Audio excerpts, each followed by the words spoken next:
The Innovation Fair has been fantastic. I wish I had a chance to look at every booth, but I did spread myself across maybe 7 or 8 of them, and it's left a really strong impression on me.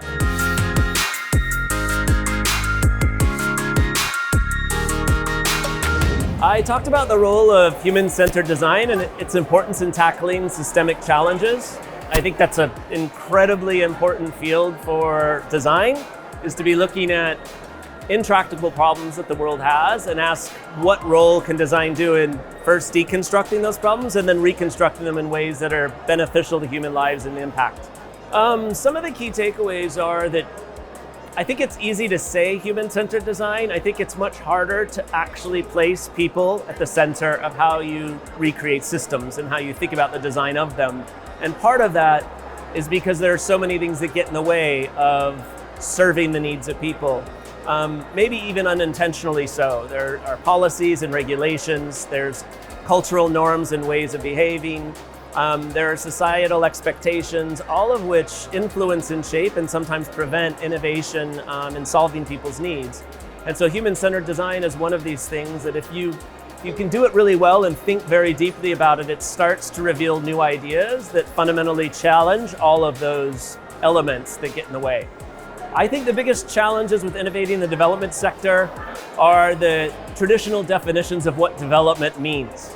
So the development sector comes with, and not necessarily in a bad way, but it comes with a whole set of guardrails, standard operating procedures, regulations, frameworks that have served a very important purpose in allowing funding to take place, allowing development projects to happen. But as the world continues to evolve, as culture changes, as technologies disrupt the way traditional industries and processes work, the development sector struggles, I think, often to keep up with that kind of change. And that's partially because it might be dependent on government regulatory environments. It might be dependent on certain kinds of financing vehicles. And again, all of those are actually being challenged in interesting ways. And using human-centered design, we can understand what those new needs might be and then start to back out into the questions of how might the development sector need to change in order to make that happen.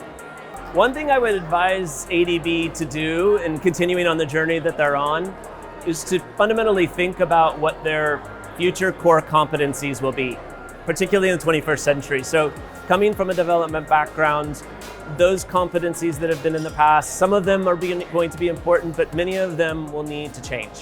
And it all starts with leadership. And so I would encourage ADB leadership to be thinking of new ways to disrupt itself before its industry does.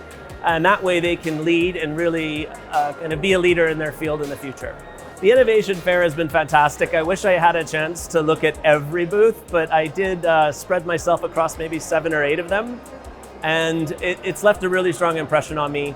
On one hand, it goes without saying that the kinds of problems ADB is tackling in the world and the impact it wants to create are enormous and of tremendous benefit.